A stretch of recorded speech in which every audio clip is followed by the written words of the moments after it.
AITA for pretending I didn't know my ex? I'm 29F, and if I had to describe myself, I'd probably say I'm the invisible woman.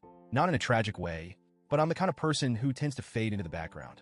I'm a bit on the bigger side, which people politely call curvy or plus-sized, but I'm not exactly proud of it.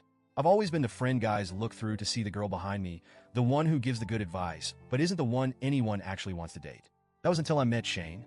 He was 27, tall, lean, and really handsome in that effortlessly cool kind of way. He's the kind of guy people just gravitate toward, a charmer with that perfect smile and this easygoing confidence that I could never seem to muster. When we met through mutual friends, he seemed like the kind of guy I'd never have a shot with.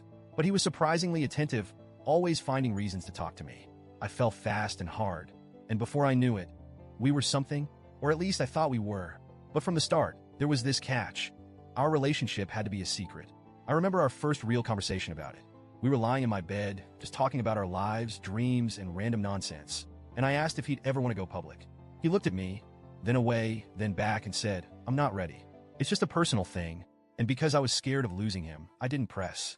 I didn't even tell my best friend, Sarah, because deep down, I feared what people would say. I feared they'd look at us and wonder why he was with me.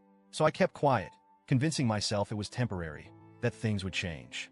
For 2 years, that was our routine. Shane would come over when he could, spend the night, and we'd act like we were together, but only behind closed doors. Eventually, he even moved in with me. I took that as a sign that we were progressing, like I was finally someone worth loving openly.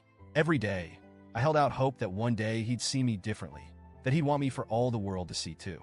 Then one day, after nearly 2 years, I came home from work to find his things gone. His clothes, his toothbrush, that ugly mug he insisted on using every morning, it was all gone. Just like that, without a word, he ghosted me. I tried to call him, and that's when I found out he'd blocked my number, blocked me on every social media platform. I remember sitting on my bed that night, staring at the empty closet, feeling hollow and wondering what I'd done wrong. It wasn't until a week later that a mutual friend casually mentioned, "Did you know Shane and Jess are a thing?" Jess, a gorgeous, slim, successful woman who was the polar opposite of me. They were posting pictures together, vacationing, doing all the things he'd refused to do with me. I was a secret as stand-in. I was his backup until he found someone he deemed worth it. That realization wrecked me in ways I can't fully explain. But what could I do? I tried to swallow the shame, the betrayal, and I buried it so deeply that no one would ever know. I went radio silent. I didn't tell my friends the truth, didn't even tell my family. To them, Shane and I simply drifted apart. The shame of it all was too much. How could I explain that I'd let myself be used and discarded like I was nothing? And worst of all, how could I tell anyone I'd willingly let myself be treated like this? I didn't speak to Shane for a year. I avoided places I thought he might be, put up every wall I could, and focused on rebuilding myself. It wasn't easy, and I'd be lying if I said I didn't still have days where I questioned my worth. I tried to tell myself I'd moved on. But then, a few weeks ago, I heard that Shane was supposed to marry Jess, but that the wedding was off because Jess had cheated on him. And if that wasn't enough, I found out his grandfather, who he was extremely close to, had passed away just last month. The news left me feeling so conflicted, hurt, satisfaction, anger, and maybe deep down even a bit of empathy. But I shoved it aside.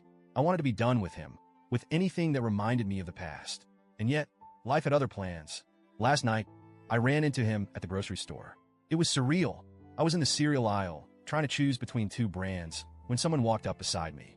I looked up, and there he was just a few feet away, giving me that smile that used to make my heart flutter. "Hey, how have you been?" he said, like we were old friends catching up. I can't explain the mix of emotions that hit me all at once.